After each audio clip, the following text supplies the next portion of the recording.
Ever heard the saying, fight fire with fire? Well, what if I told you someone took that literally, scamming a scammer so hard they never recovered? This is the story of how one man turned the tables on a fake charity, stole back what was his, and destroyed them in the process.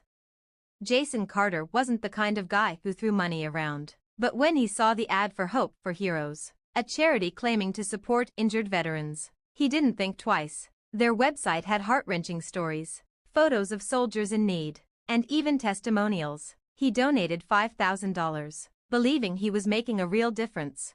A week later, he received a thank you letter, but something felt off. The letter had no official seal, just a printed signature, and the return address led to a P.O. box. Curious, Jason decided to dig deeper. What he uncovered made his blood boil. The so-called Hope for Heroes was a front. No real veterans benefited from it. The funds were funneled into offshore accounts, and the mastermind behind it, Daniel Reese, lived in a mansion, driving luxury cars bought with donations from people like Jason. Most people would report it and move on, but Jason wasn't most people. He had a background in cybersecurity and a strong sense of justice. He wasn't just going to expose them, he was going to cripple them.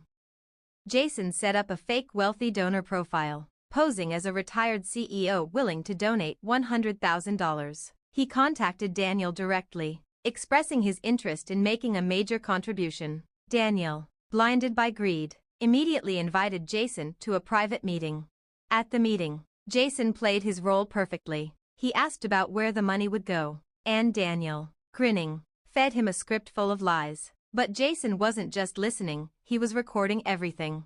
Then came phase 2. Jason told Daniel he needed to wire the money but required special banking details for tax purposes. Daniel, eager to secure the deal, provided access to one of his offshore accounts. Jason, using his hacking skills, broke into the system, siphoning out not just his $5,000 but an additional $250,000, a fraction of the millions Daniel had stolen, but enough to shake the foundation of his operation. To cover his tracks, Jason rerouted the funds to legitimate veteran charities, ensuring the stolen money actually helped the people Daniel had been exploiting.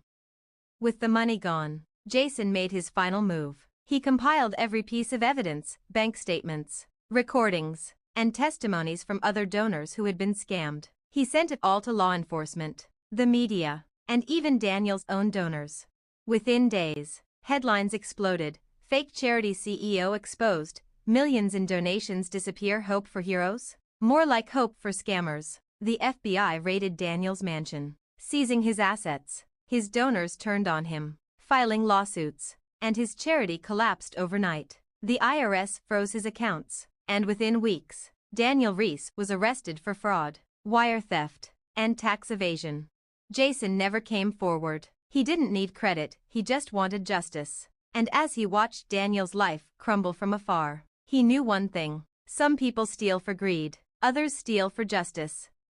Sometimes, the best way to beat a scammer is to out-scam them. Would you do the same if you were in Jason's shoes?